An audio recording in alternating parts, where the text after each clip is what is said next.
Hello and welcome to the talk on engaging and productive meetings.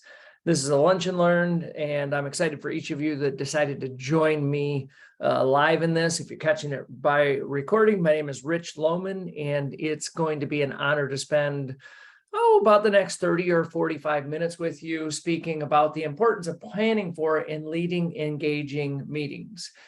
As an executive director with the John Maxwell team, also known as Maxwell Leadership, I am here to add value to. I'm excited about that. I believe that the ability to lead productive meetings is one of the most important jobs of a leader.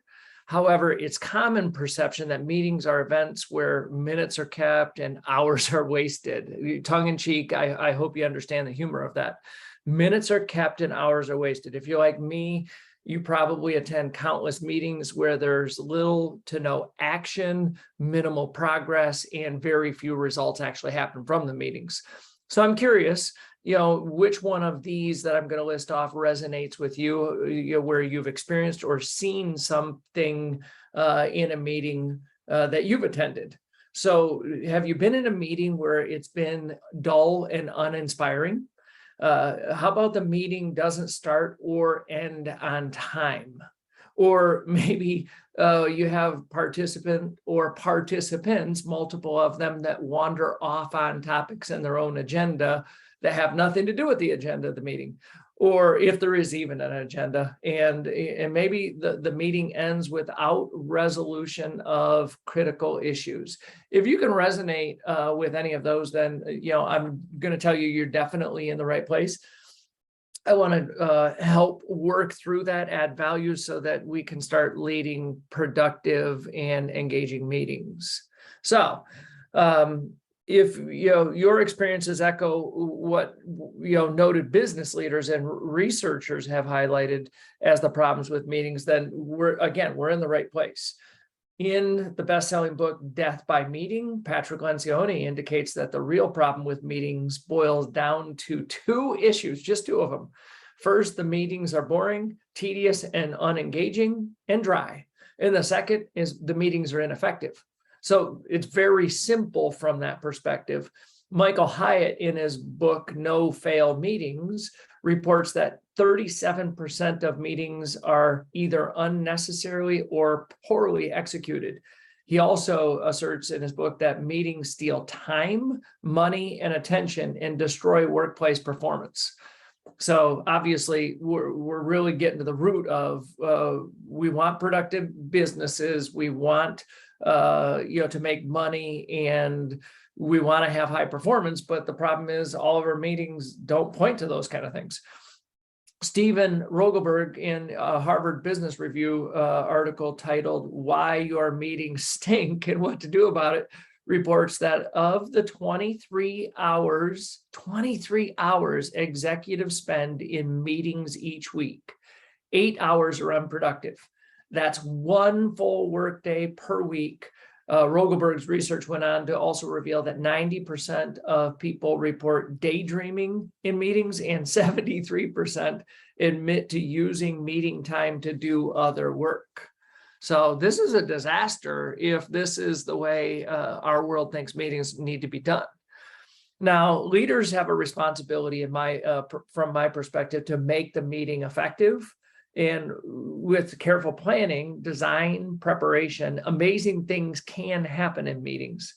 As my mentor and friend John Maxwell always reminds us, everything rises and falls on leadership. This includes leading meetings. It's not everything rises and falls on leadership except for when you lead meetings. It includes meetings. A leader rises and falls on their ability to set up and lead effective meetings, to make them inspiring, exciting, engaging, and productive. Great things happen when talented people come together to address current challenges and help each other come up with ideas for moving forward.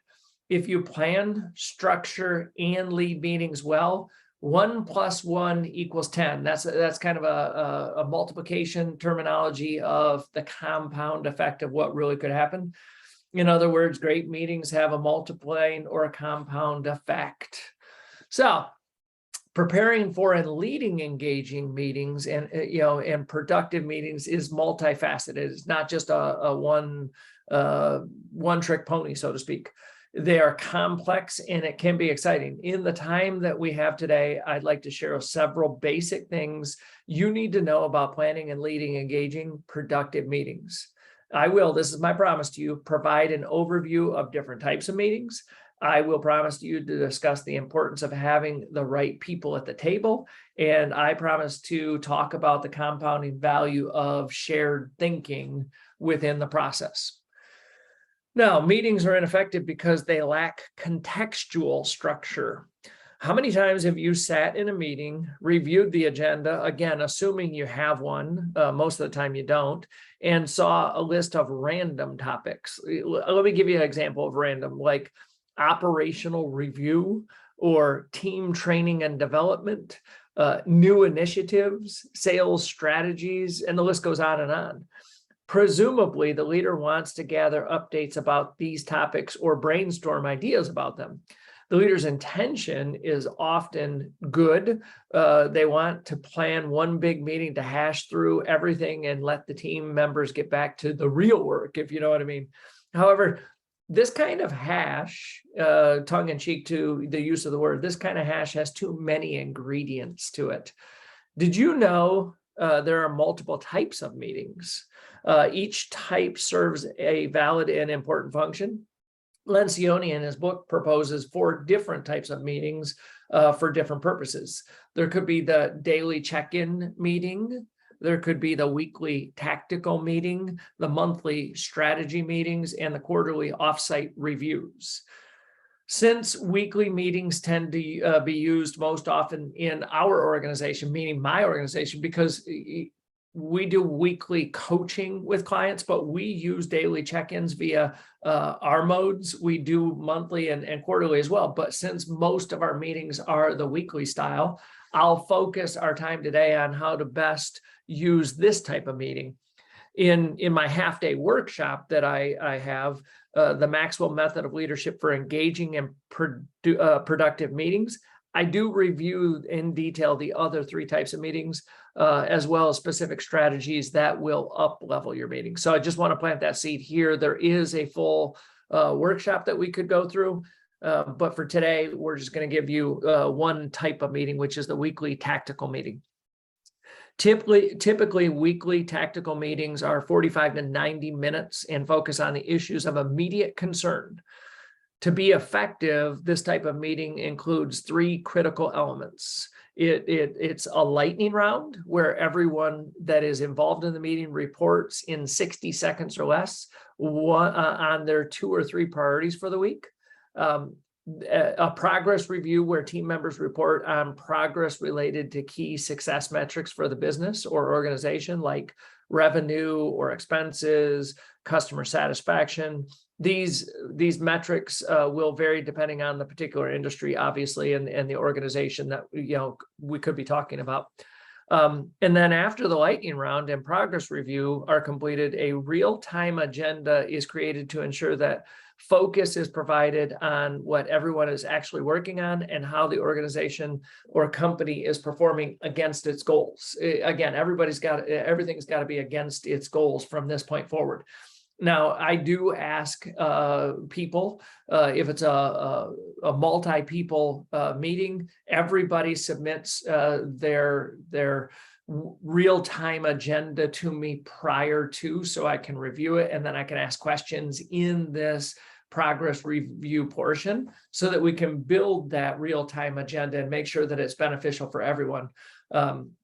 So I do have some other nuances that I do like to slide in, but how do your weekly meetings compare to what I've just outlined here as the critical elements of an effective weekly tactical meeting? That's what I want you to start thinking about is do you have this type of structure? Do you have no structure? What do you have? Once you've made the decision to have a meeting and you've determined the appropriate meeting structure and format, you need the right people at the table. Oh my gosh, is this crucial? Whether your meeting is a regular standing meeting or a special meeting to brainstorm, collaborate, or share creative ideas to resolve a challenge, You need the right people at the table. You can maximize your time and productivity by strategically choosing people to attend the meeting. Your goal is to have people at the table who value people, who are emotionally secure, and who understand interactive leading. If those three elements are not part of a person, that it becomes that you're going to struggle. You'll also need to identify and invite champions or influencers and other key stakeholders that could contribute to the meeting effectiveness. You want people at the table basically who add value to other people's thoughts and ideas by listening carefully, thoughtfully, and building on what others say. You want people at the table who can calmly handle productive conflict and quick decisions. And you want people at the table that have strengths that complement your strengths and shore up your weaknesses. You don't want everybody to be like you, is basically what I'm saying. You want people at the table that will understand their place and value at the table, that they can bring out the best thinking in others through the value of asking good questions. You want people at the table that possess maturity and experience about the pros and cons of what they are dealing with. People that take ownership of their contributions and leave the table with a we, not me attitude. So I'm hopefully you're seeing as the meeting leader, your role is to facilitate. Rather than doing all the talking, get curious and ask the valued questions to the valuable group of people that are around you. Then you get to listen, join ideas together, and role model effective leading. Now, if we really talk about it, my mentor, John Maxwell, teaches that when you sit down with good people who have good minds and hearts, you reap the benefit of what we call shared thinking. John has identified 6 significant benefits of shared thinking. And what I'd like to do is share a couple of them with you today, just to get you understanding why shared thinking is so valuable, to a good, effective meeting. According to John, shared thinking is of greater value than solo thinking. And you might be thinking, why is that? When you're intentional about engaging the right people for your meeting, they'll help you make your idea better. If the idea doesn't improve, then you didn't ask the right questions, didn't have the right people in the room, or possibly both. So your goal of a meeting is to get the people around you to make the meeting better. Now, shared thinking is also stronger than solo thinking. So it's greater value and it's stronger. You've heard the expression that 2 horses, when harnessed together, can do more than a double the work that either one can do alone. Or if you haven't, you just heard it for the first time. Synergy happens when people are inspired to move together in the same direction. That's the value and the benefit shared thinking brings to your meetings, enabling you to have engaging, productive meetings that help you achieve the results you seek. So if I was to tell you a quick story, all of my coaching clients, that's what we talk about, is shared thinking. There's an element of coaching where I ask them to set the agenda. I ask what they want, what their goals are, but there's an element of coaching that then we get into the discussion, and you remove your coach's hat for a moment in time, and you actually give your ideas to a subject or topic to help that person move forward. So whether it's one-on-one coaching and or group coaching to a company or organization, I become a thinking partner with them.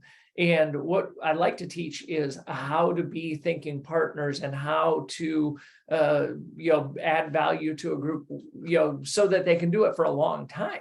That's the key to it from my perspective.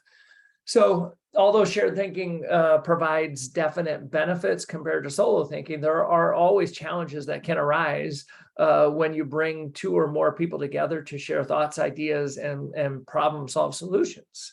There are challenges. I'm not saying there's not going to be, sometimes, or maybe you've noticed that people tend to communicate differently. And we do talk about communication styles in our DISC consulting that we do, and behavioral styles. But in your team members or in your meetings, do some team members tend to ask what questions while others tend to focus on issues and concerns that relate to who or how or why. Well, really what you're understanding is that we all have a different communication style based on our personality. Some people are task focused while others are more focused on the process. Some are focused on people. Some are outgoing and work / communicate at a quick, effective pace, while others are more reserved and work and communicate at a slower pace. So that's what dynamically shared thinking tends to bring out the struggles in. Patrick Lencioni talks extensively about this in what he calls the working genius. We talk extensively about it inside of the DISC behavioral style system, because it does have predictive nature to how people are going to show up and when they should participate in a meeting and when they maybe should stay quiet in a meeting. The thing is, every person has a unique communication style, kind of a way that they interact and exchange information with other people. And it's essential, absolutely crucially essential, to be aware of these unique styles and understand how to strengthen communication and collaboration among team members. If you don't have good communication and good collaboration, that would be a significant challenge. If you're interested in learning more about this extremely important topic, I can provide an interactive workshop and those DISC resources that will help you learn the strategies around communication style as well. But for the time being, this is just going to be about leading productive and effective meetings. So we're nearing the end of our time together. In the time that remains, what I'd like to do is just have you start thinking now. What questions do I have? And what I want you to be able to do for this live portion, we're going to jump into the Q&A. For anybody that's catching this recording, I would like you to write your questions down, and I would like you to schedule a meeting with me. We call it a strategy session.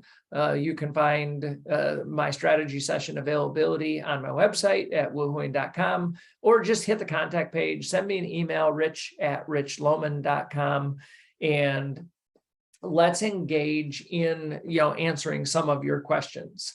Again, we've only talked about one meeting style. It's the weekly meeting, and some tactical information on how I do them, making sure that we put right people at the table, and obviously, getting our skills developed around shared thinking, as well as communication and collaboration skill sets. I hope, I trust that you benefited from the information that I've shared with you today. We've only scratched the surface is the key of how we plan and deliver engaging meetings. And we want to make those meetings productive that drive results. That's the bottom line. Is if it's an unproductive meeting and it's not driving results, what are we doing it for? But what I'd like you I'd like to invite you to a deeper study of how to plan and lead inspiring result-oriented meetings. I offer a half-day workshop that's called the Maxwell Method of Leadership for Engaging and Productive Meetings. In that workshop, we discuss in greater detail all 4 of the meeting types I mentioned earlier. We also discuss John Maxwell's secret sauce for successful meetings, as well as his 10 leadership strategies that will take your meetings to a whole new level. So within the framework, that's about all that we have.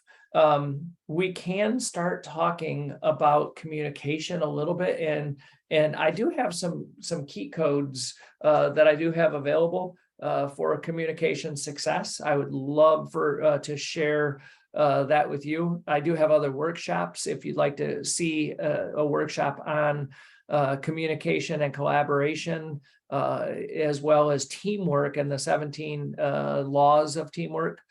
But before we close, I'd like you just to fill out or send me an email if you're catching this as a recording. But in the chat right now, I'd like you to answer a 1-question survey. Would you think that studying this type of material that I presented today would help you and your organization achieve better results? It's a simple yes, no that I want you to put in the chat box here in our Zoom. But again, if you're catching this by recording, you send me an email, rich@richlohman.com, that says yes. And I would love to engage with you further on that. Now, I've enjoyed being with each of you here today. As we jump into the Q&A, I'm going to shut down the recording. Again, I hope that this session has added value to you. As an executive director of the John Maxwell team, it's been my honor to serve you, whether you're catching this as a recording or this has been live.